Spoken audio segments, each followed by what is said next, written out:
We are at your first lesson, and stuff we talked about was holding the instrument with your arms slung around the side like this, such that it's in the crook of your arm and your hand's there, versus doing this, which is what everybody wants to do at first because it steadies it. And it's our right arm that steadies the instrument. When we're playing, we are, we should be able to let go. What you'll probably find yourself doing is having the guitar like there. We want to have it like there. If crossing your legs feels right, that's cool, but ultimately you want to be able to do this with both feet on the floor. So just in whatever, find a chair where you can comfortably put both feet on the floor and get in this position.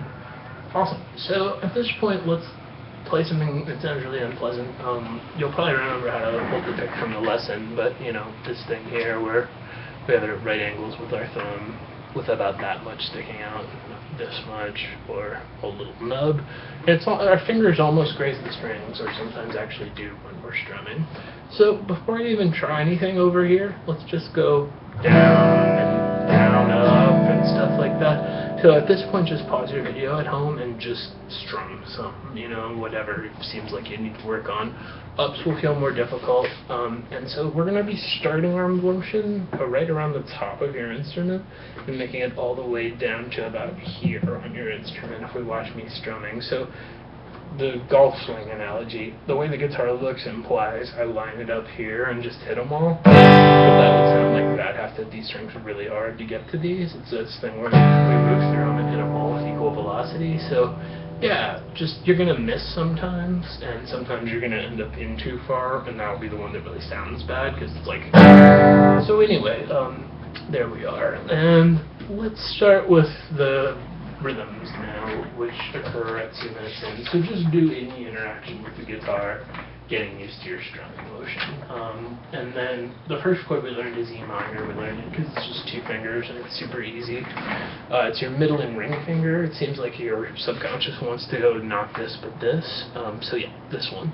Though this is a chord that we would do 2 different ways, depending on what was next. Anyway, so there we are, this chord, it sounds like... Always the way to check if you're fretting a chord successfully is to push down as hard as you can, pick through 1 note at a time. There's 2 reasons that I won't right now. 1, I'm not pushing down hard enough. 2, I'm accidentally touching more strings than I intend to. So cool, so talking about our left thumb position here. You're going to be, in this C shape where you're out in front of the instrument, which you'll remember from our lesson, your thumb hooked over the top, where, it's touching the 6th string, but you can, back it off and on, whether we're doing that in meetings. But anyway, in this chord, E minor, we're hitting all 6 strings, so you won't be touching the 6th string. Just a reminder that eventually we'll be doing that. Cool, so looking at our first rhythm, it's just downbeat, downstroke, just... I missed. That's silly. So some arm, some wrist, and like we were talking about in practice, we've got our process for doing this is like, or literally, you're going to do 1 good one, pause, reset until that feels easy. And, we're doing small enough sections where that's actually realistic, aside from ouch my hand, will feel easy. And then before you try to loop it as a rhythm, you're going to just go for 2 total of them. So that'll be, second time. Stop, reset till that gets easy. So pause and get up to there with me. And then step 3, just loop the rhythm, just over and over, just down, down, until that actually feels like it feels less unnatural is what we're going for. It's not going to feel natural. And right now we're really focused on your strumming hands, which is the very first thing we're doing. Cool. So rhythm 2 comes in about 4:15 in our page, and this is just down, up, 1, and 2, and so, let's say that like 4 of them is 1 unit, like 1, 2, 3, 4, and you might start like tempo-wise, you can be super slow, whatever, just grazing all of the strings. Same process. 1 good one actually becomes easy, 2 total actually becomes easy, and then looping it over and over until you get some facility with it. Stop, do that. And then the good news about rhythm 3 is it's totally the rhythm from the Ring of Fire, the song we're learning, and it's just half rhythm 1, half rhythm 2. I'm going down, down, down, up, up. 1, 2, 3, and 4, and oh, and I accidentally switched to G. And reminder, the first time you try this, you'll already have been spending time going just down, down, and down, up, so it seems a lot easier. And that's the high end of what we're doing. So yeah, just get really good at this boring stuff on this page. What I wrote down at the bottom is that if your left hand gets tired, you can practice with just open strings, because we're really working on your right hand right now. That said, just push down really hard and do your best. So there's that. And then at about 6 minutes into your video, we're starting to talk about Ring of Fire. That's cool. We gotta almost be there, right? Cool. No problem. So the girls in this song, they're using a capo, and on their first fret, which if you get a capo, you want one of the ones that's like this, as opposed to has a strap, and you just squeeze it, put it over the top, let it go. It's like the guitar starts there. But for today, I'm just gonna do it like you'll be able to when you get home, and it'll be the same hand movement. It'll just be like the instrument starts there. Well, we want to get acquainted with the instrument first, where the 3rd fret has a dot, and the 2nd fret doesn't. If we put a capo on and we're learning the guitar, like 1 fret up from where most things actually occur. But we're totally doing what their hands are, just their halves picked up. Cool, so we got this other chord, G, which if you started with E minor, in theory, it's, your ring goes here and that big old pinky reach down to there. So just, at home right now, take forever and do that chord. If you find yourself doing it, these two, so just first get it together however you need to, just simple strum, pick through, make sure everything's working. And then if you find yourself doing it this then this, then trick yourself into going this then this. If you find yourself going this then this, then trick yourself into going this then that, since ultimately we'll have to do this stuff really fast. So there's a concept I may have invented, for all I know. Cool, so there's G. And while we're at it, switching between G and E minor, which is, I don't know, like the Nirvana stuff about it, girls, just those 2 chords. They're kind of similar, and your middle finger would be in the same place.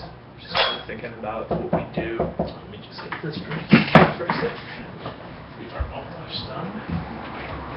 Anyway, I'm just finishing my video with my last 2. I'll be ready in 5 minutes. I'll put it back in. Alrighty, returning to playing these. Yeah, so our rhythm here, what we're playing is rhythm 3, down, down, down, up, down, up, followed by a rhythm 2, down, up, down, up, down, up, down, up. So before we try any left hand things, we're just going to be like...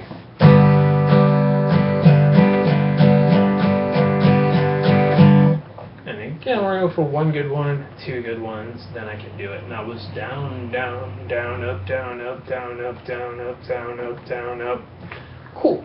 So spend your time getting good at that. Yeah, it's it's rhythm 3 once, which was down, down, down, up, down, up, and then rhythm 2 once, which was just down, up, down, up, down, up, down, up. Cool. So, and also you'll be good at those rhythms by the time you try this. Cool. So we're going for 1 good time through that, just sitting on G. That's what you're after right now, and then 2, and then being able to do that rhythm over and over. If your left hand's sure, you can let go. Cool, so here we're going to actually have to execute our first chord change in the song, which is to C, which is a chord I've tapped out up here. And this is the one where we're going to let our thumb touch the 6th string so that it mutes it. When you're playing this song, you could just lay your thumb on the 6th string the whole time, because unlike E minor, where we need that string open, when you're playing G, it doesn't matter if you're touching with your thumb back behind it. Here, nothing happens. So that's what we're going to do. We're going to think of our position for this song as being, I am barely touching the 6th string with my thumb, so that when you switch to this chord, we get click, note, note, note, note, note, note versus. Cool, so there we go. And I wrote left thumb mute on the page when we were learning this. So C, these two fingers in the exact same juxtaposition, move down one string grouping. Is my G right? It is. And then your pinky comes off, and your index gets involved. This is on the page, right next to the chord. Great, so just now I want you to have a really brutally boring 10-15 minutes of just doing those chord changes, and you're not allowed to enter the guessing headspace. You have to consciously interact with it. So like single strum, wrestle with it, get it however long it takes, do it again, or you could theoretically just be doing it without strumming as long as you're not guessing. So this is the high end of what we're doing, and the first thing that seems difficult for a beginner is how do I move that fast? So back to our actual rhythm, when does C occur? It's that very last down, up, really G, C. So it's just a G, G, da, boom. And we talked about this concept of the open strum. And here's maybe your practice tempo for starting this song.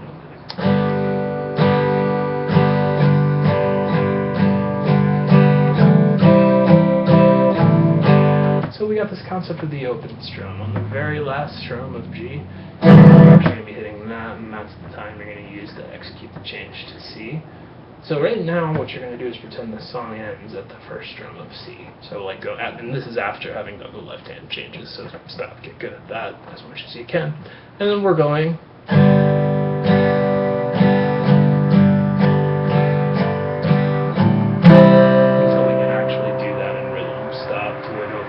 So we're not going to have the pause where it's like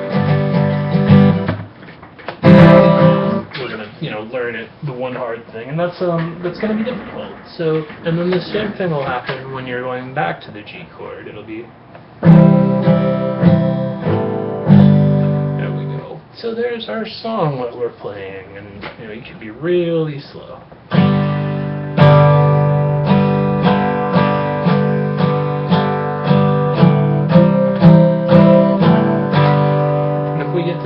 We're psyched, but you could just do it over and over. But that's the intro. Then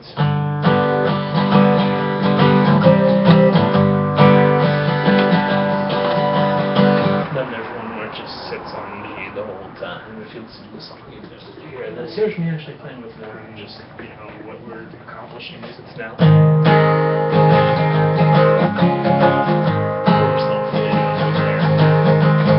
I want you to learn it without the capo, so that you see G where it usually, that you picture G where it usually goes. But get a capo and you can play along with them and actually be the rhythm guitarist in the band. She's doing nuanced stuff, so you could fully be like.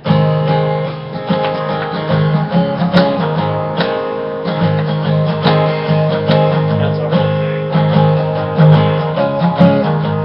So I'm just going to write on the page G, the entire strumming pattern that we just did above.